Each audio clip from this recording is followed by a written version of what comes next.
Good morning, everyone. My name is Adam Livingston. I am the Bitcoin Wizard, your #1 source for Bitcoin and Bitcoin Treasury company analysis. You ever try explaining mNAV to someone who still thinks price targets are a serious question? It's like trying to explain gravity to a fish. They blink at you with that 1,000-yard stare and say, "So do you think Metaplanet will hit $10? No, Brenda, I think that fiat is melting faster than your 401k. And you're trying to measure the Big Bang with a bathroom scale. Let's start here. For the love of Satoshi, mNAV is not a static number. It's not a sticker price. It's not some voodoo multiple slapped on a balance sheet. It is a market consensus hallucination that happens to be real enough to determine how much free Bitcoin a company can siphon out of public belief. Let me put it in human terms. mNAV is what the market thinks you're worth relative to the Bitcoin that you hold. But if that sounds boring, let's reframe it. It's your cult premium. It's how high your stock can float above the net asset value while the crowd still cheers. It's financial theater. It's an energy field generated by hope, hype, and hard math. And if you play it right, they can print Bitcoin like the Fed prints lies. And here's where it gets really perverted. The higher the mNAV, the cheaper your capital becomes. Let that sink in. While TradFi zombies are out here begging for 9% loans to fund stock buybacks and employee burnout, Bitcoin treasury companies like Metaplanet are raising equity above the NAV,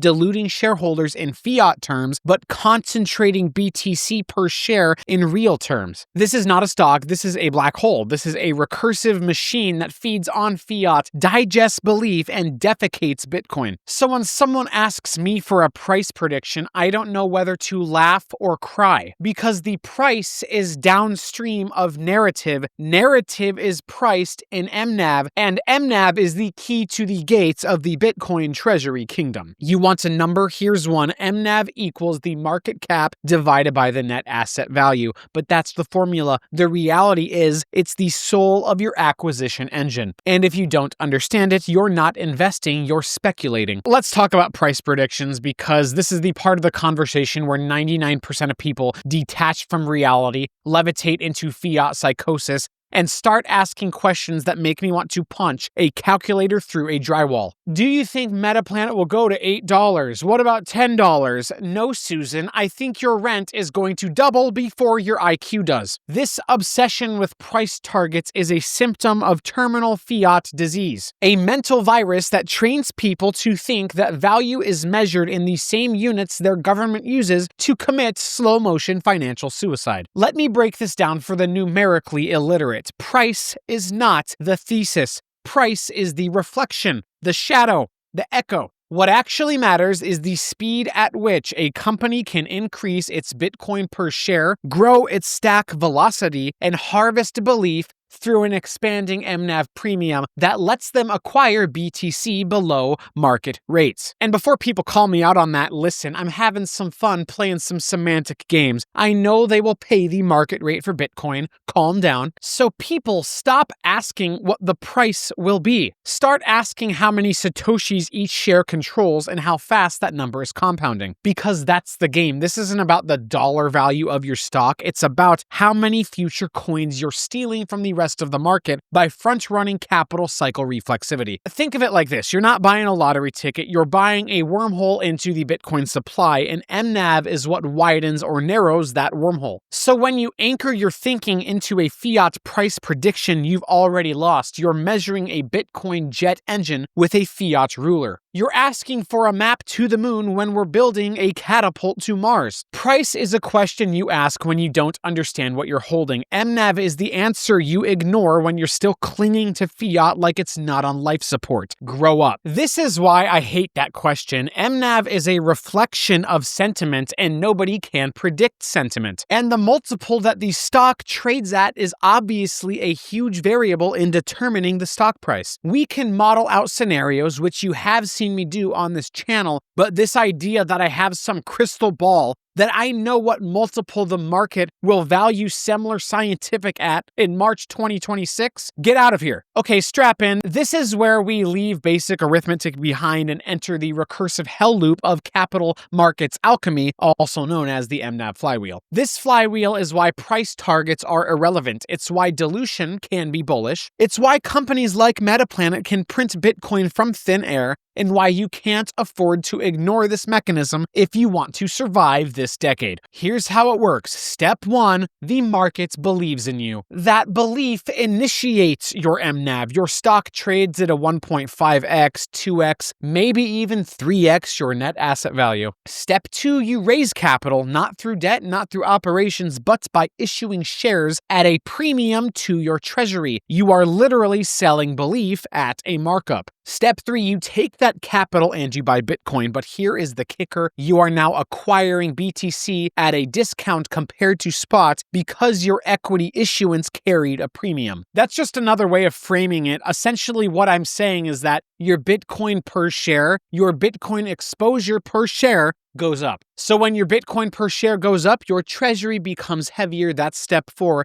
And step 5, the market notices, narrative strengthens, and maybe the mNAV rises again. And then we do it all over again, faster, harder, louder. This is not a straight line. This is capital feedback recursion. It is the financial version of a black hole collapsing in on itself and gaining mass with every rotation. Most companies beg for capital. Bitcoin treasury companies, when optimized with mNAV, siphon capital from the Bitcoin world, turn it into BTC, and feed it back into the flywheel. It's like if Tesla could fund every gigafactory by tweeting memes, but instead of cars, it's printing Bitcoin. Now here's the part that fries people's brains. A higher mNAV doesn't make the company overvalued necessarily because it makes their cost of capital cheaper. And the cheaper your capital, the faster you can stack. The faster you can stack, the higher your Bitcoin per share. And the higher your BTC per share, the stronger the narrative. This is the real game. This is the thing behind the next financial superpowers.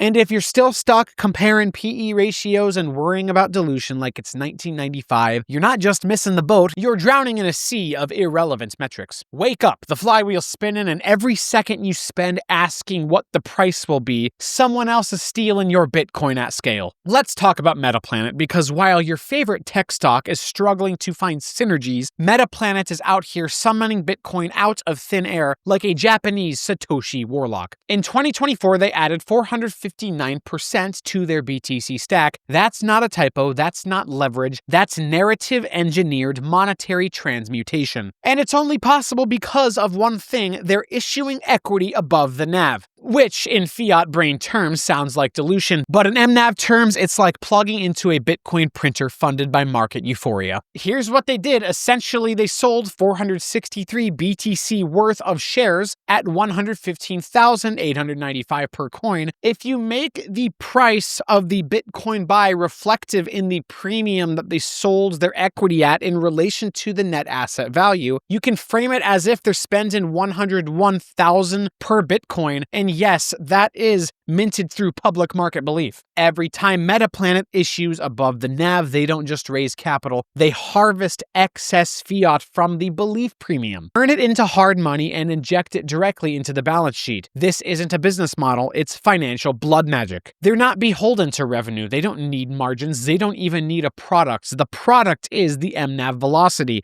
And their end state is owning as much Bitcoin as the market is willing to subsidize. And right now, the market is paying them to buy more. Now, people say, Adam, what happens when the market stops paying to be the flywheel? What if it trades at a 1-to-1 ratio of their Bitcoin holdings? To that, I say the flywheel stops. But, and it's a big but, the market is smart enough to understand they can benefit from this by holding the stock long enough and growing their Bitcoin exposure. Therefore, the market is happy to buy the stock at a premium because companies can use leverage and dilution to increase Bitcoin exposure faster than you would by buying spot BTC. That's why the mNAV is often justified. That's why Metaplanet has returned so much better than Bitcoin this year. This is the final form of capital efficiency, the ability to mint Bitcoin with stock, not because of cash flows, but because the market thinks you're you're going to win. That's the game, and Metaplanet is playing it like they were born for it. Now let's talk about Smarter Web Company, because if Metaplanet is the Bitcoin samurai, SWC is the Bitcoin meth lab in a stolen Lambo doing 130 in a school zone. These psychos entered the game just recently, and they came out swinging like they've been waiting their whole lives to leverage the mNAV flywheel. Their Bitcoin acquisition pace is over 6,400 BTC a year. That's from their July pace. And even if they slowed down and stacked at half of that rate, they'd end the year with a 2.6x bigger treasury than they started with. That's 3,204 BTC added in 6 months, funded by, guess what, equity issuance. Which means this isn't growth through profit, it's not margin expansion, it's not synergistic alignment with Web3, or whatever vomit-inducing garbage VCs are cooking up nowadays. It's raw, recursive, turbocharged BTC monetization, powered by mNAV and market reflexivity. And here's what's insane, their NAV is to about triple, and the market has not caught onto that yet. Because here's the dirty little secret of mNAV, it doesn't price in what you did, it prices in what you do next. If people start believing in your ability to capture narrative velocity. This is why mNAV is just a fancy word for valuation. The same reason Nvidia and Tesla trade at huge multiples to earnings, because the market expects paradigm-shifting companies to dominate into the future, and you can put a price on that. And Smarter Web Company is stacking so fast that the re-rating is inevitable. The market will have no choice but to chase the curve, because mNAV always lags velocity